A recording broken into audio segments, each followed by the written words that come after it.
Hello and welcome into another edition of your favorite podcast, Burgers and Brats.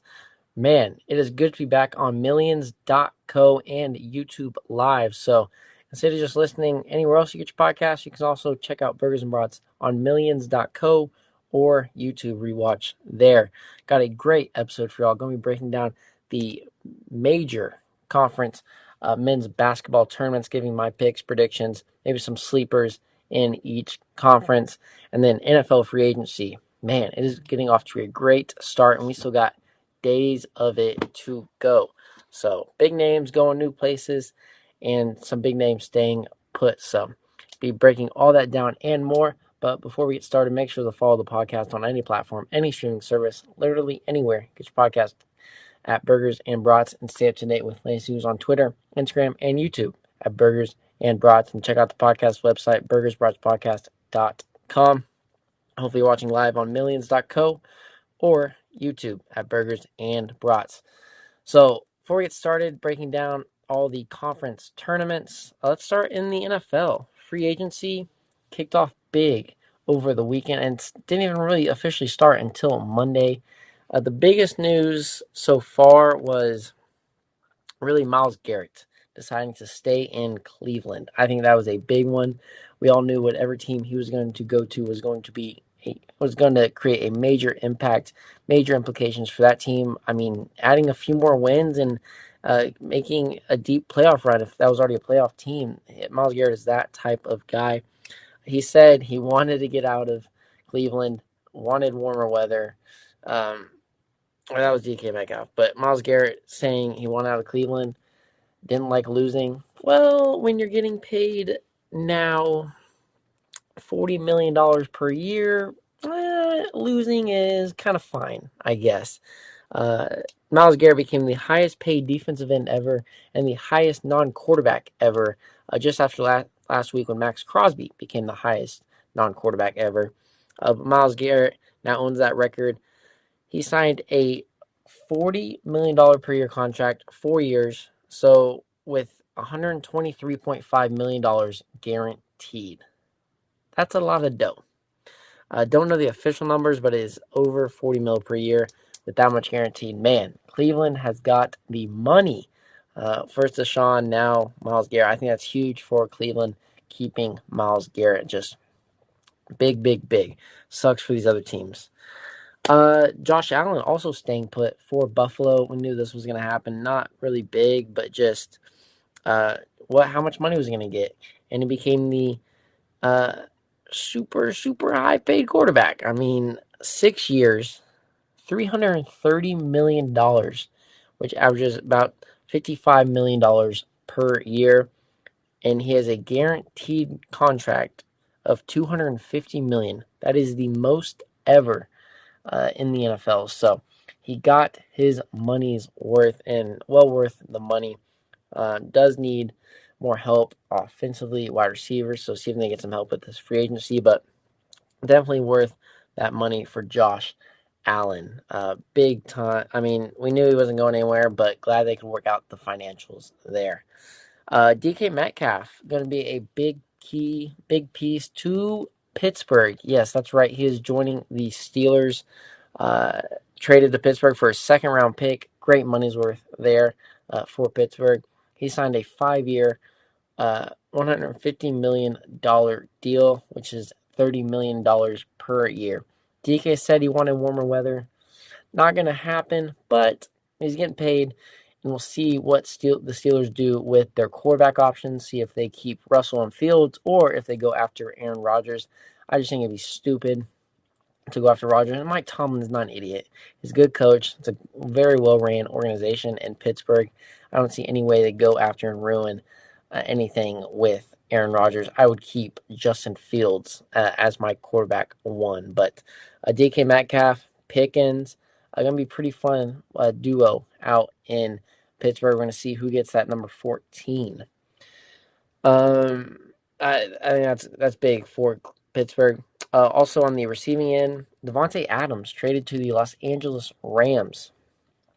He's signing a 2 year, $46 million contract with $26 million guaranteed. Obviously not a great year with the Jets, but we all kind of knew this was not going to be a good year. Aaron Rodgers was washed. It's the Jets organization. Rams have been doing good. They just signed Matt Stafford again. They've got Sean McVay running things, and they've got Puka Nacua still, who is going to be the number one option next year. Rams have not decided what to do with Cooper Kupp yet. If he is still on the team by the season, though, he's probably going to be cut until they find a suitor. But I mean, Adams and Puka. I mean, you got Tyler Higbee there as well, and Matt Stafford throwing the ball. That's pretty solid receiving core and a pretty solid offense for the Rams. So good pickup for the Rams as well to make some noise, especially in that NFC West. That I mean, see what happens. See the 49ers still slacking a little bit. Seattle's not going to be anything. Arizona, maybe they can do something. Kyler Murray's still a threat, but should be their division again. And I mean, they were a couple plays away from beating the Philadelphia Eagles in the playoffs this past year. Some other news: Denver signs linebacker Dre Greenlaw to a 3-year, $35 million contract. That is a big pickup for Denver, especially for this great defense that Vance Joseph has been running. Going to get even better now. Chris Godwin staying put in Tampa Bay. He's even taking a pay cut, a 3-year, $66 million contract, and they said there was even more on the table. Staying in Tampa with his buddy Mike Evans, stay with that good offense, Baker Mayfield. I mean, why would you want to leave Tampa? I'd take a pay cut too to stay in Tampa, and he's coming off that foot injury anyway, so we'll see who really was going to pay that much for him. Glad to see that duo staying put in Tampa Bay. Elsewhere in the around the sports world, Garrett Cole is having Tommy John surgery, and I just found my 13th reason. Yankees, this hurts. Without Garrett Cole, I mean, it's going to be really very impossible to make a deep run, especially in the playoffs. I mean, I think that just takes you out of the World Series contention because that's an automatic 1-2 games in the playoffs per series that he's going to get you a win because he's going to start every game one. If the timing's right. But, I mean, that's an automatic win. And now you don't have those automatic wins. You did bring in a lot of old age, some guys there, but you need pitching and just don't see it happening, unfortunately. Sucks as a Yankees fan to hear that news. My heart dropped because now it's just a waste of a season without Garrett Cole. He is that good. So, prayers up for Garrett Cole, man. Please come back. Please come back. Or you can start hitting and show the world that it's not that hard like Shohei did. Start doing it. But Garrett Cole, Tommy John surgery, he is done for the 2025 season, and I am about to be done as well. Bridge, where are you? All right, that's all from the NFL free agency. I'll have more this week. Going to get crazy, even more crazy. All right, let's go on this day in history, sponsored by Hefner Eye Care. Hefner Eye Care located in Oklahoma City, or you can check them out on the web at hefnereyecare.com. Get those new sunglasses, glasses, contacts, annual eye exam. Go get it. Just got some Versace sunglasses from Hefner Eye Care, so go get yours today. 1997, Buffy the Vampire Slayer premiered. In 1917, the first NHL championship game ever played. The Toronto Arenas beat the Montreal Canadiens. Man, the Canadiens have been playing hockey for a while. And then, can you guess this one? 5 years ago today. I just think about it. March, early March, I think. The day the world stopped. 2020, COVID-19 declared a pandemic by the World Health Organization. Everything just shut down. What a time. Half a decade ago. I've lived a billion lives since then. Happy birthday, John Hamm, Chuck Norris, and Anthony Davis on this day in history. Sponsored by Hefner Eye Care. All right, let's go into a little college basketball. Let's start with the Big Ten. Usually one of the most dominant conferences in college basketball. It was up there again. It was definitely it was probably third this year, dominating conference in college basketball. SEC number 1, Big 12 number 2, and then the Big 10 kind of right behind that. Conference tournament begins March 12th through the 16th. This is located in Indianapolis at the Indiana Pacers Arena. And what a storyline. Michigan State, they started the season unranked, and they are the number 1 seed. They're vying for number 1 seed in the March Madness, probably going to be a number 2 seed, but vying for number 1. Maryland, they've been that good also. They're the number 2 seed. Both of those guys have a 35% chance to reach the conference championship game. That's obviously takes away the odds of everybody else if there's 16 teams in that league, or however many they got. Maybe they got 30 by now, but it's definitely those two or bust that the bettors are picking in this one. It's been a pretty decent conference. Can definitely be some underdog storylines, but don't see much chaos happening in this conference. Michigan State, like I said, 7-game winning streak. 5 have been over ranked teams, and 2 of those wins have been over Michigan, especially the one that just happened on senior night last Saturday. Overall, March Madness, yeah, the number 2 seed. Tom Izzo, man, just so good. So good. This team wasn't ranked, and now they're going to be a number 2 seed in March Madness, and they won the regular season in the Big Ten and probably going to win the tournament as well. Maryland, they've won 7 of 8, and they're last 11 of 13. This team is playing really good basketball. No one's really talking about them. Top 10 team, and they're also 5-1 in their last 6 road games. That's so hard to do in any conference, just win that much.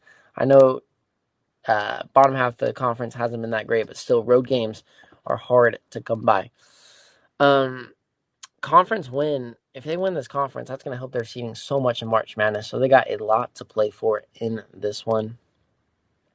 I think that's going to go a long way in how they come out. And looking at it, they got to play Michigan. They'd have to play Illinois probably in the quarterfinals, and then Michigan in the semifinals, and then it's Michigan State in the finals. So a little tougher of a test. So Illinois always kind of have some great players. They got a good coach in Underwood, and they can make a run. So maybe they get knocked off versus Illinois if it comes to that. Purdue's a 6 seed. They got to play Michigan in the quarterfinals. Purdue was really good last year. They're still pretty solid. Not much separating those middle of the pack teams. But I mean, overall, Michigan State, they're bottom 20 in 3-point percentage, but top 5 in 3-point defenses. So kind of evens out that way. They can beat you multiple ways. And I know they're not great hot on the 3-point line, but they did get hot versus Michigan. So maybe that kind of leaks into this tournament. Chaos maybe at the bottom of the bracket, like I just said, with Purdue, Michigan, Maryland, Illinois, all kind of having to face each other. Only one of those teams can come out of the bottom. At the top, it's really Michigan State. UCLA is a 4 seed, but I like Wisconsin more over UCLA. But Wisconsin does have to play in a second round game. Underrated teams, like I said, Wisconsin number 5. They're top 10 offensively. They've got elite rebounding, and they can run teams off the 3-point line. And they wouldn't get Michigan State till the semifinals. And, I mean, anything can happen in one game. You can get hot.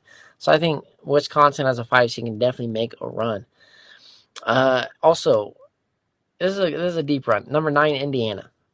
You're at home. You got home court. You're in your home state, pretty much your home city. And you need a run for March Madness. They're on the bubble right now. They're more than likely maybe in, but you still got to make a run to feel confident and to solidify yourself in the March Madness bracket. And I think a run here, they know that they're gonna play as hard as they can. They got to play Oregon round 1, and then they have to play Michigan State in the second round. So maybe get one win and you feel pretty good. So 2 wins, I think, pretty solidly in March Madness. So I like Indiana to kind of make a run. And they're 5-2 in their last 7 games. And they've got a great head coach in Mike Woodson. So look for those teams, kind of underdog story. Can they kind of make a run at it? Championship game, though. I mean, Michigan State. It's going to be Michigan State. They're too consistent. They've got a really easy path to at least make the conference championship game. And then I've got them facing, no surprise, number 2, Maryland. They're consistent as well. I think there could be some chaos with Purdue, Michigan. Michigan coming off that awful loss to Michigan State. Not awful, but just, I mean, you lose to your rival. and then you have a scrummage at the end. So emotions could be high, could be some chaos down there. And this Maryland team, they almost beat Michigan State on February 26th, not that long ago. They lost on a buzzer beater, a half-court buzzer beater. So this team definitely not scared of Michigan State. They've done it before. Just got to get by Michigan. I think that's possible. Maryland just playing really well-rounded basketball all year. So I'm taking Michigan State over Maryland in the Big Ten Conference Championship. All right, let me go to the Big East. This is always a fun conference tournament to watch and talk about. And it's been Rick Pitino and St. John. The return of St. John and Rick Pitino. And no UConn. UConn won back-to-back March Madness championships. No one's talking about them. They haven't been that great. So they're still in the number 2 seed in this conference, but no one's really talking about them with Dan Hurley because they got off to those bad loss earlier in whatever tournament they played in the Bahamas. But Rick Pitino, the Mafia boss, that's their first Big East title since 1985. That's right, 1985. And they are a top 10 ranking. That's the first time in a long time for St. John. They've won 16 of their last 17. And their one loss, a 2-point loss to a really good Villanova team as well, who they're 6th in the conference, but still a really good team. RJ Lewis is the best player on this St. John team. And, I mean, odds are in their favor. They've got a 50% chance to make the conference championship game. I mean, when have you ever seen odds that good for a conference? UConn, like I said, they're 22-9. Still a solid record, but no one cares. Number 3 in the Big East. They dropped out of the rankings in February. It's hard to three-peat. It really is. But they have the track record to at least make a run in these tournaments in March Madness. No easy path for UConn. They got to play either Villanova first and then Creighton possibly in the semifinals. So not easy there. And they already lost to those teams already. UConn lost to Creighton and Villanova already this year. So they got the recipes for success to beat them against this UConn team. They just won back-to-back. So they're not scared either. Teams aren't scared of UConn this year. Xavier, number 4 team in the conference, they play Marquette in the quarterfinals, who they already beat. That's going to be a really fun game to watch. Marquette and Xavier 5 versus 4. Those are always fun games because those are the teams that are most evenly matched. And I mean, they have the same record pretty much throughout the year. So they've already played each other, already beat them. Winner would play St. John in the semifinals. And both teams are kind of outside the March Madness bracket, or Xavier is, so got to get some wins. Got to get a win over Marquette. And if you get a win over St. John, I think you're pretty much in March Madness because that's a major, major win. They're also on a 7-game winning streak. Xavier Musketeers are. Creighton, the number 2 seed, no one's really talking about them either. I mean, no one. No one's talking about the Blue Jays. They've never won the Big East tournament. They've had these really good teams, I mean, with McDermott and everything, and they're always a number 1 or 2, definitely a top 3 seed in the Big East, but they just can't get it done in the tournament. They have won 4 of their last 5, so not running a nice little hot streak in here. We'll have to play either Georgetown or DePaul in the second round, and then after that, it's either UConn or Villanova or Seton Hall. So I think they can easily reach the semi and maybe the conference championship game. I mean, they're number 2 seed, so why not? Underrated for this conference, number 6 seed Villanova. I mean, you got Seton Hall, you should beat them. UConn is definitely beatable. You've already beat them this year, so why not let it happen again? You beat St. John already this year as well, and you already beat Marquette. So this Villanova team, look out. number 6 seed. They can play like a number 1 seed in this tournament. Also, Marquette. They just lost on a buzzer beater versus St. John this past weekend. They just almost beat St. John. Cam Jones is baller for Marquette. Marquette or Xavier, definitely make a run get to St. John, and they are beatable. So those are my 2 underrated teams. But right now, I'm going St. John in the conference championship game. 50% chance. Can't turn down those odds. Easy path, just get by Marquette or Xavier. And I've got them facing. I'll go Villanova. In the Big East championship game. Why not? Why not? It's crazy conference. They beat these teams before. Why not beat them again? Big East Conference Championship Tournament, the 12th through the 15th in New York City. That's going to be fun. Madison Square Garden. That'll be a fun series to watch. So I'm excited for the Big East. So let me know who you have winning that conference. Now let's go to the Big 12. This was the best conference the last few years, but just overtaken by the SEC. And really, there have been some really dominant teams. But it's really just Houston, the Houston D. Houston D dominates once again. Where have you heard that story? When it comes to March, the Houston defense is what gets it done. Big 12 Conference Tournament, the 11th through 15th. So that starts today in Kansas City.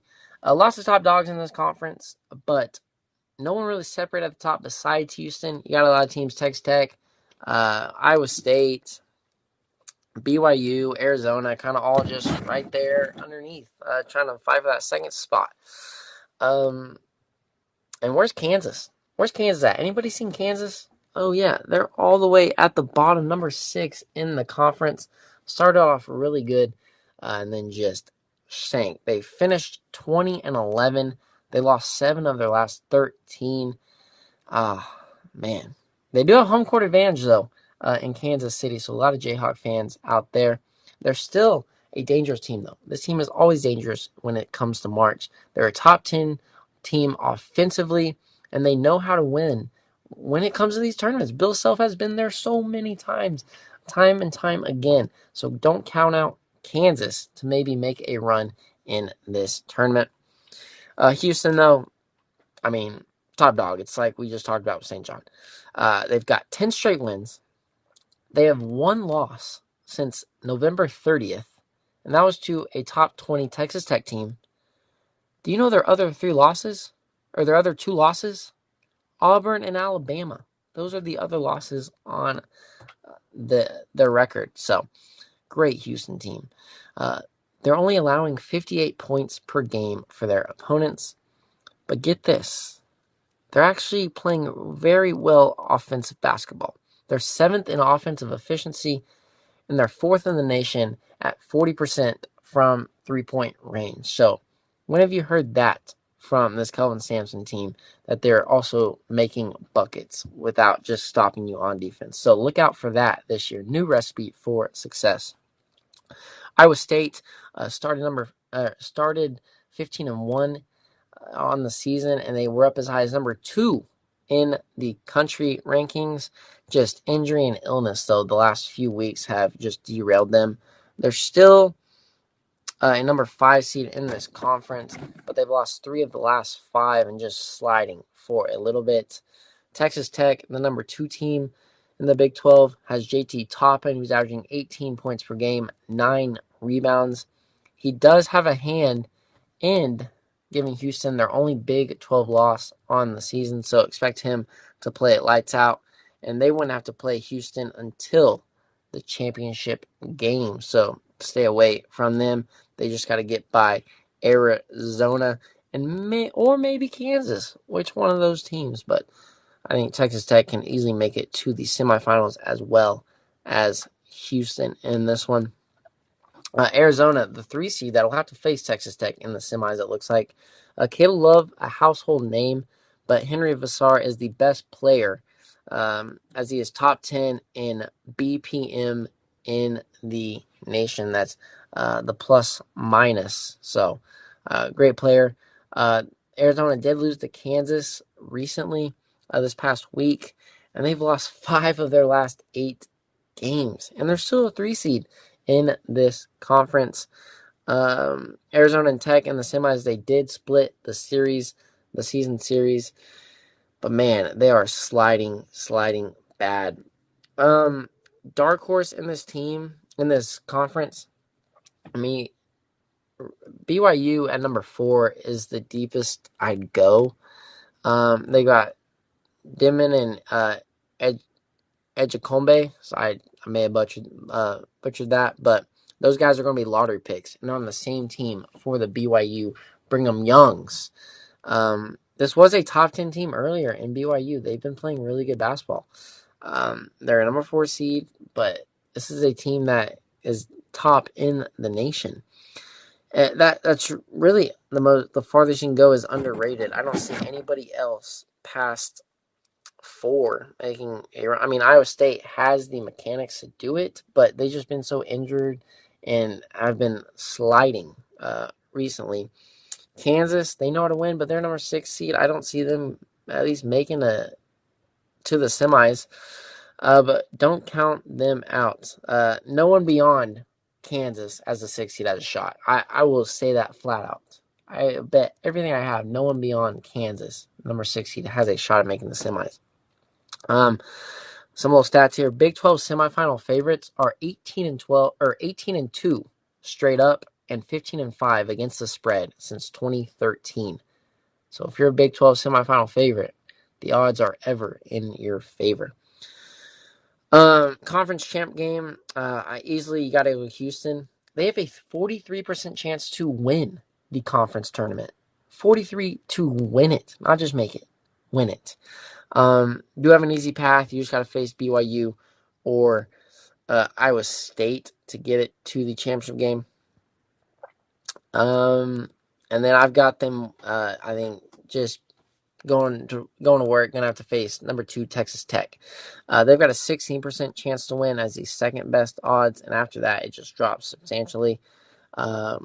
They only have to play Arizona. That Tech's been dominating all year. They've already beat this Houston team. That they've looked consistent and good all season. So I'm taking Houston over Texas Tech in the Big 12 Conference Championship game. I mean, it's really not that tough this year for some of these conferences. Some of them just aren't deep. It's really just the SEC. This is the weakest conference right here, the ACC that we're about to cover. I mean, it's the Duke show. It's Cooper Flagg's show. That's it. That's all that is in the ACC. I mean, Louisville and Clemson are nice, but guys, it's Duke. The ACC Conference Tournament, 11th through 15th in Charlotte, North Carolina. It's 3 teams: Duke, Clemson, Louisville. Those teams are 55-5 this season. Dominant over the rest of the league. Duke, 19-1 in conference play. They've got great home. They're probably going to have pretty good home court in this tournament, being in North Carolina. Now some trouble. No number 1 seed has won the ACC Conference Championship since 2018, Virginia. It's been that long. This team is so elite, though. I mean, their 3-point defense, they're 5th in field goal percentage, while taking 45% of shots from behind the arc. I mean, that's impressive, knocking down that many shots. And Tyrese Proctor is back from his injury. This team is shooting 57.7% from 2-point. These guys don't miss. They don't miss. That is incredible, even on off nights. I mean, an off night is going to be 50%, and you're not going to lose much. You're not going to lose shooting 50%. So, pretty crazy stat there. Now, that one conference loss came to Clemson, this number 3 seed in the conference. They got the 3rd best odds.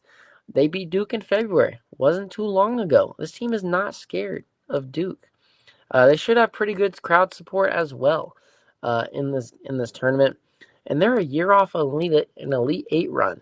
This team's not scared of anything. This team just went through the Elite Eight. They know how to get there. They know how to win a conference tournament. They know at least get far. So everything is in front of this team as well. Their top 25 team in adjusted offense and defense. And their win against Duke, Duke shot 50% from three, and Clemson still won. I mean, that's not an off night from Duke. From 3 point, no. So this team can play with the best of them. Shefflin, Lincoln, their big game for Clemson in this conference. They will have to face Louisville in the semifinals to get to face Duke, so that'll be tough. These teams have already played, and Louisville beat Clemson back in January, so it was full 2 months ago. We'll see how these teams have progressed, but Louisville, the number 2 seed in this one, they're the second best odds. Hepburn is the second best player in the conference behind Cooper Flagg. This man is a baller. He's averaging 16 points per game and 6 assists, and he's got 5 games with 25 points. So Louisville, I mean, they're the 2 seed in the ACC, and we're counting them out. We're not talking about them. We're talking about Clemson and Duke because those are the household names. But watch out for this Louisville team because they can play and they can beat anybody as well. And of course, I got to bring in the number 5 seeded North Carolina Tar Heels because they're the Tar Heels.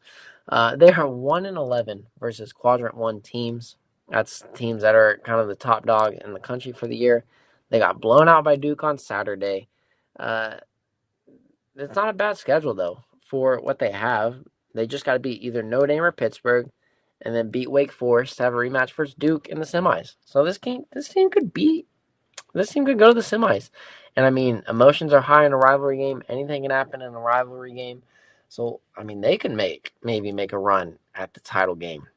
I don't think it's going to happen, but don't say anything's impossible with Duke and North Carolina. So, and this North Carolina team that knows how to win in these conference tournament games. So don't say that's out of the picture. Now, my underrated teams for the ACC, no one.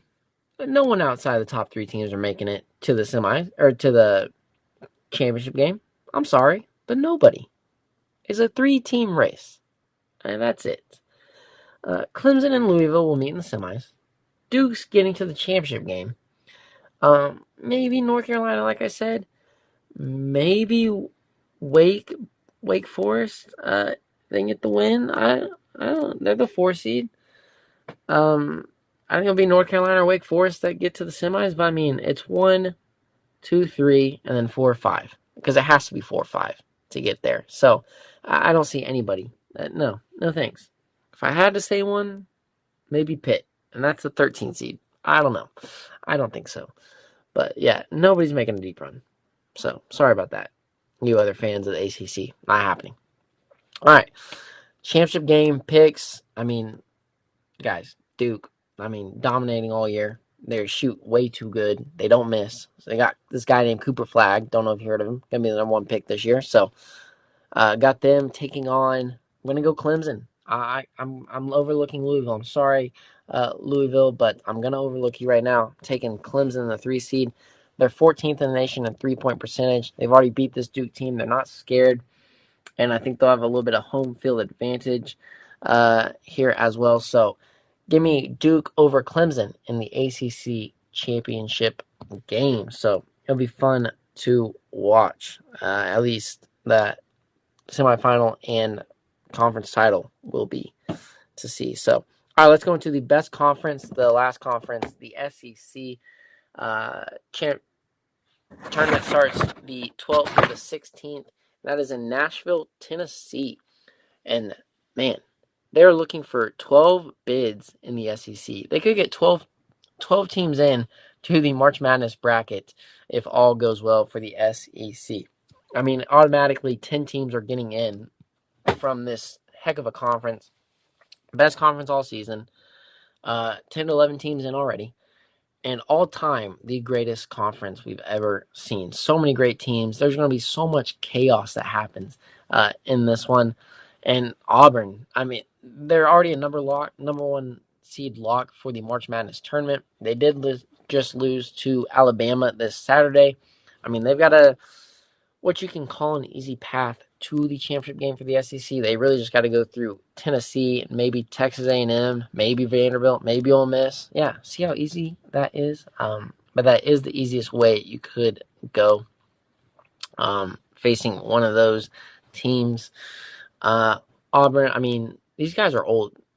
I put out their last podcast or so. They're 23.2 years average age on this Auburn team. The whole average age is 23.2 years. Oklahoma City Thunder, the average age is 24 and a half years old. This Auburn team is old. So, of course, they're going to be winning these games. I mean, they got the most experience, the most playing time. Uh, but they've been playing, I mean, the most confident and well-rounded team all year. They've been number one for so long. They're going to be number one overall seed no matter what it looks like. And I don't see them getting bounced early at all unless they decide to rest some players. So just Auburn, one seed, put that out there. Team they did lose to on Saturday, Alabama. Mark Sears, man, balled out. You're going to have to ball out, make some game-winning shots. Keep it going. They got a fairly easy schedule as well, even as the 3 seed. They would have to face more than likely Kentucky in the quarterfinals, and then, I mean, Missouri or Florida in the semifinals. More likely going to be Florida, but, I mean, you don't have to face Florida till the semis, and you wouldn't see Auburn again until the conference tournament, so not too bad there. It's just the middle of that conference is so dang good as well, so you really don't know who you're going to get.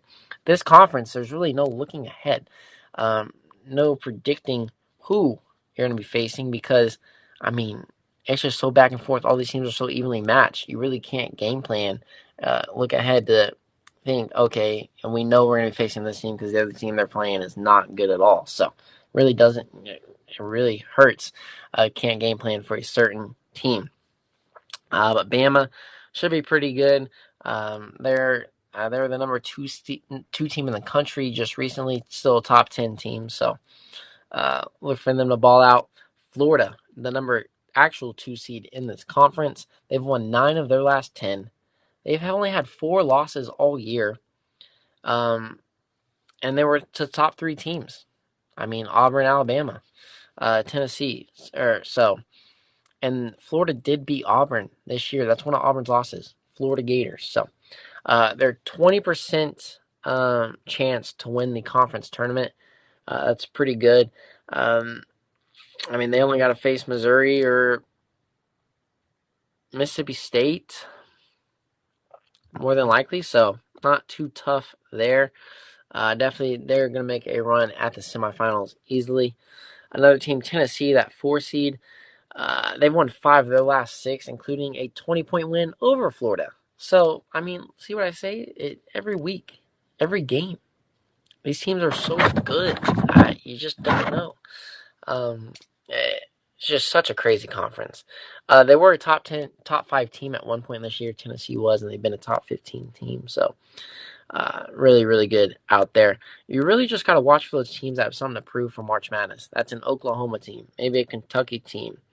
A Tennessee team wanting a better seeding, a Texas A&M team wanting a better seeding, Ole Miss 8 seed wanting a better seeding. So just look out for those teams who have more to play for, and definitely aren't going to rest any guys or take it easy, but give it their all each possession. So underrated teams, I think every single team is underrated. Any team can win this tournament, really do. I mean, down to the bottom 8. Any team, maybe the bottom 10, any team can make it to the conference championship game. It's that close. Vandy as a 12 seed, they can even make a run. They were top 25 most of the year. They just got to beat Texas. That should be done in their first game, and then beat A&M and Tennessee. So before meeting with Auburn in the semis, so that can be done as well. It's Vandy team is really well rounded. And then you got Arkansas, a 9 seed. They got Coach K. He's in tournament mode, so definitely a shot there to make a run. You just got to get past Ole Miss and then Auburn, and then, I mean, it's yours. So see there, Kentucky as the 6 seed.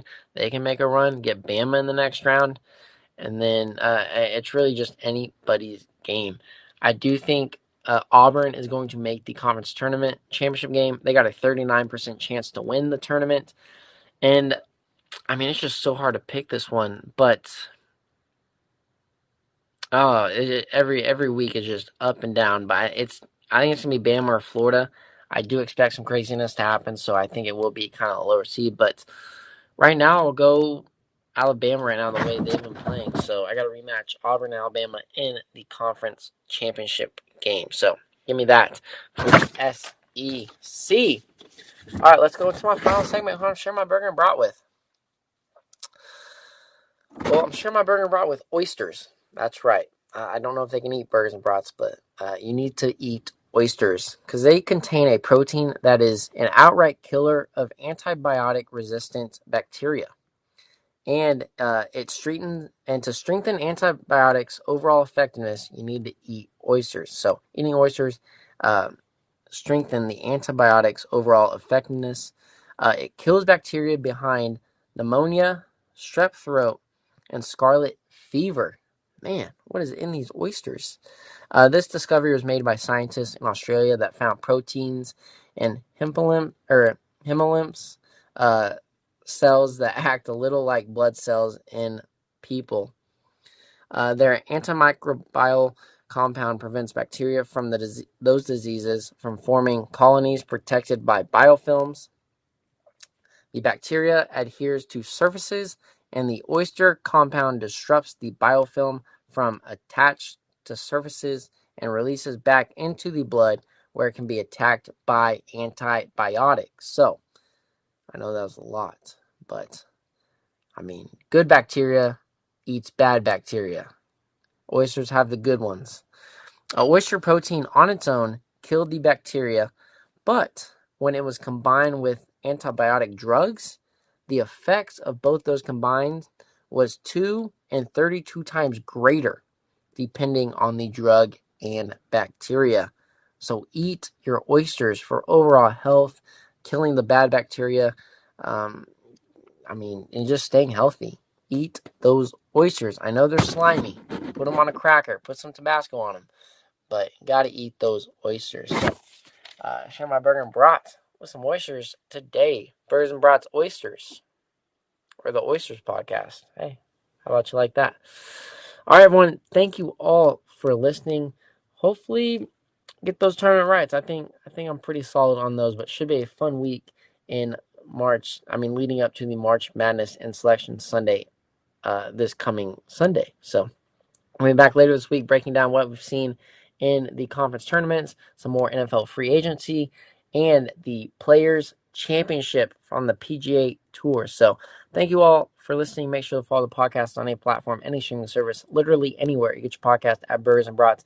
Stay up to date with latest news on Twitter, Instagram, and YouTube at Burgers and Brats. Check out the podcast website, burgersbratspodcast.com. Hopefully you just watch live on millions.co and YouTube. Thank you all for listening. Take care. Stay safe.